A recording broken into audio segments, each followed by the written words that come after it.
17 ब्राह्मण साम्राज्य। पुष्यमित्र शुंग, जिसने मगध पर शुंग वंश की नींव डाली, ब्राह्मण जाति का था। शुंग शासकों ने अपनी राजधानी विदिशा में स्थापित की। इंडो यूनानी शासक मिनांडर को पुष्यमित्र शुंग ने पराजित किया। पुष्यमित्र शुंग ने 2 बार अश्वमेध यज्ञ किया। इनके लिए पतंजलि ने अश्वमेध यज्ञ कराए। भृगुत स्तूप का निर्माण पुष्यमित्र शुंग ने करवाया। शुंग वंश का अंतिम शासक देवभूति था। इसकी हत्या 73 ईसा पूर्व में वासुदेव ने कर दी और मगध की गद्दी पर कर्म वंश की स्थापना की। कर्म वंश का अंतिम राजा सुशर्मा हुआ। शिमुक ने 60 ईसा पूर्व में सुशर्मा की हत्या कर दी और सातवाहन वंश की स्थापना की। सातवाहन आंध्र वंश शासकों ने अपनी राजधानी प्रतिष्ठान में स्थापना की। प्रतिष्ठान आंध्र प्रदेश के औरंगाबाद जिले में है। पृष्ठ 20। सातवाहन वंश के प्रमुख शासक थे सिमुक, शातकर्णी, गौतमीपुत्र शातकर्णी, वशिष्ठिपुत्र पल्लुमावी तथा यज्ञश्री शातकर्णी। शातकर्णी ने 2 अश्वमेध तथा 1 राजसूय यज्ञ किया। सातवाहन शासकों के समय के प्रसिद्ध साहित्यकार हाल एवं गुड़ाठे थे। हाल ने गाथा सप्तशतक तथा गुड़ाठे ने बृहद कथा नामक पुस्तकों की रचना की। सातवाहन शासकों ने चांदी, तांबे, सीसा, पोटीन और कांसे की मुद्राओं का प्रचलन किया। ब्राह्मणों को भूमि अनुदान देने की प्रथा का आरंभ सातवाहन शासकों ने ही सर्वप्रथम किया। सातवाहनों की भाषा प्राकृत एवं लिपि ब्राह्मी थी। सातवाहनों का समाज मात्र सत्तात्मक था।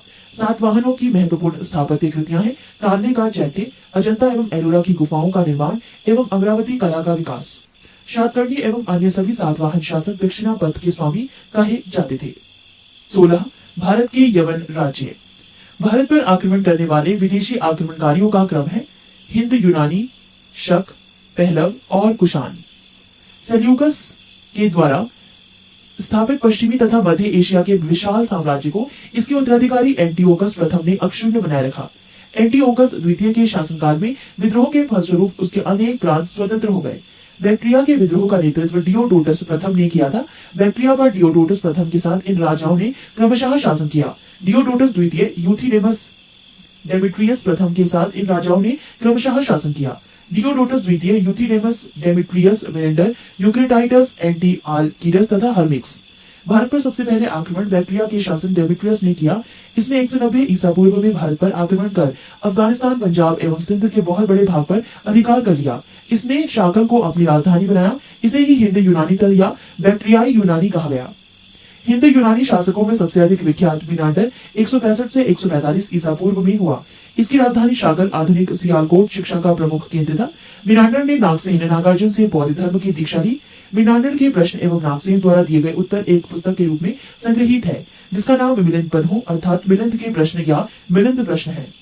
हिंदी यूनानी भारत के पहले शासक हुए जिनकी जारी किए गए सिक्कों के बारे में निश्चित रूप से कहा जा सकता है कि सिक्के किन किन राजाओं के हैं। भारत में सबसे पहले हिंदू यूनानियों ने ही सोने के सिक्के जारी किए।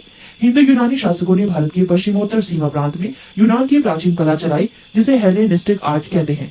भारत में गंधार कला इसका उत्तम उदाहरण है।